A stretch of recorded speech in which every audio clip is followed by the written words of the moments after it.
The Super 16 Sports Final. Hello, welcome to week 5 of the Super 16 Sports Final. Along with Courtney Harrison, I'm Steve Lloyd. We have so much to get to in a jam-packed night of high school football. So we start out in Columbia County as Loyalsock Township face the undefeated and 14th ranked Panthers of Bloomsburg. Sock looking for a win to go one game over 500 on the season.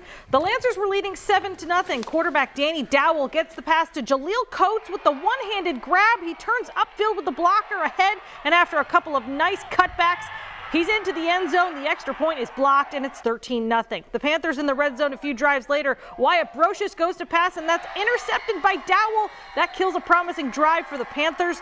Then in the third quarter, the Lancers across midfield. The handoff is to Coates. Coates bounces off the D lineman, and he's into the end zone. The Lancers now leading 26-9. But on the first play of the fourth, the handoff is to Jaree Moore-Stewart. He punches it in from 4 yards out to make it 26-22. The Panthers go for 2, and Brocious completes a pass in the end zone to Shane Fry to make it a 3-point game. But the Lancers wouldn't give up their lead. Dowell on the quarterback keeper. He goes right around the line and scores another Loyalsock touchdown.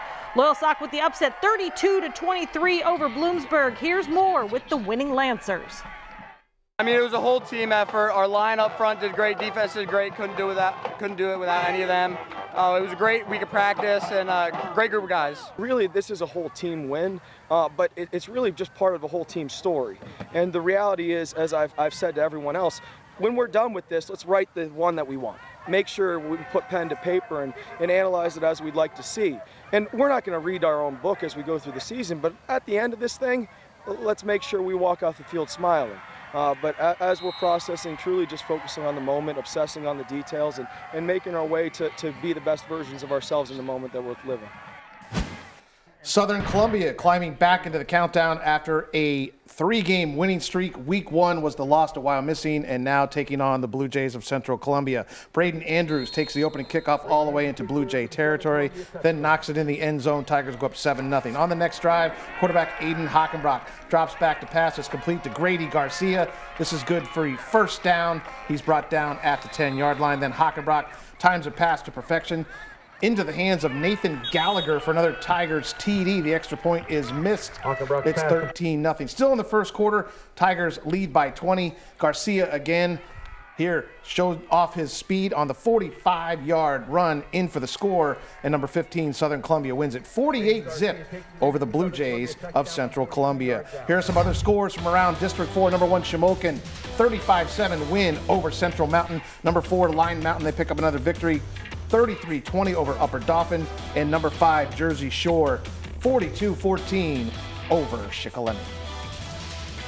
Will McPartland returned in a big way last week for Scranton Prep with 7 touchdowns in the win over Delaware Valley, and the senior might be the juice they need to keep the wins coming.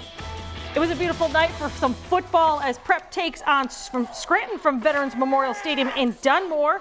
Opening kickoff of the game was a big statement from the Cavaliers as to how this game was going to go. Charlie Speicher takes it. He gets plenty of space downfield from his teammates. He makes one nice cut to avoid a defender, and he's off to the races. A 99-yard return for a touchdown, and just like that, Scranton Prep goes up 7-0. 15 seconds into the game. Next drive for Prep, Braden McPartland takes the handoff and is left wide open. He strolls into the end zone for the score, and it's now 14-0 Cavs.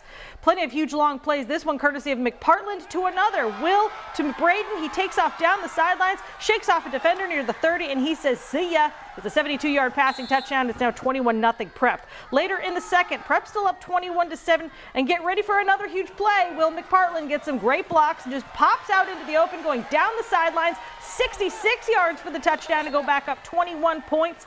The Knights were threatening deep in Cavalier territory. Scranton quarterback Brody Coyle scrambling, looking towards the end zone, but his pass is picked off by Mackie Lynett.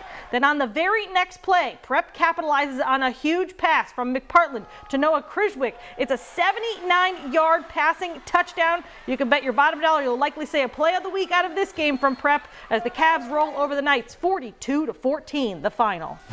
Courtney, we're going down to District 11 now. Tamaqua taking on Salisbury. First quarter drive for the Raiders, and the running game starts with Terrence McDowell. Here, nice little gain for 12 yards. A couple plays later, it's McDowell taking it into the end zone from the 2. Tamaqua leads it 6-0. 1:30 left in the first quarter. Salisbury QB Keaton Fry with the keeper, but Tamaqua's Luke Franheiser and Damian Zazosti say no way. They end up combining on the sack. Very next play, Luke Franheiser, his second sack of the game. And we go to the second quarter, Salisbury punting the ball, but this time Tamaqua's special teams gets to the punter and sacks him, and they are in position to score. It goes to Terrence McDowell from 7 yards out. Touchdown, Tamaqua up 14-0. Salisbury's Keaton Fry runs up the middle, and once again, the Tamaqua defense is there causing the fumble. It's Brady McCabe with the recovery. That sets up McDowell again, running in for another touchdown from 20 yards out. And the Raiders go up 20-0, and they're not done. 2:11 left in the half, and McDowell one more time, this time a big run. 49 yards in for the score, and Tamaqua wins it 42-6, the final over Salisbury. There's a big one at the pit on Saturday at 1, and it involves 2 Super 16 teams. That's right, Steve. It's number 6 North Pocono facing off against number 9 Abington Heights with a possible league championship on the line. It's a tale of 2 undefeated teams coming off big wins in Week 4. 6th-ranked North Pocono beat Wallenpaupack, and number 9 Abington Heights defeated Valley View. This week, there's a lot on the line for the Comets and the Trojans in a Saturday edition of our Super 16 Game of the Week. I don't even think we've played well in the first 4 games, and we're obviously very grateful to be 4-0. But I think a game like this tests who you are. Let's see who we are on a Saturday at 1. A lot of people are going to be there. And treating it like just another week, you know. You don't want to make it feel too much harder than other weeks, but you also you got to keep the urgency there because you're playing a good team. Both teams have talent at quarterback. Nick Bradley for Abington Heights just went over 5,000 career passing yards. And North Pocono's Chase Zimmerman. But it's not just those 2 leading the charge on offense. The Comets and Trojans both possess multiple playmakers who pose a challenge for any defense. It keeps the other team honest, knowing that we have other weapons out there. And it takes a lot of my shoulders and other people's shoulders, knowing that we can have another person make a play when we need to. All the energy that we carried in that game against Valley View through all 4 quarters of the game, I hope that we can just carry that into the North Pocono start of the game and just keep driving through the game with that same energy that we had. For North Pocono, it's more than just spoiling senior day for the last game at the pit. They really want to win this one because Abington Heights has been victorious the last 2 years in a row. It's a great opportunity. You know, if it's the last game they're ever going to play there, I guess we want to give them a bad memory, right? Because they want to have a great memory. It's an amazing place, and it's going to bring some hype and some atmosphere. And I know our boys will be playing tough, playing hard, especially with so many people watching, and I know we'll bring a good game.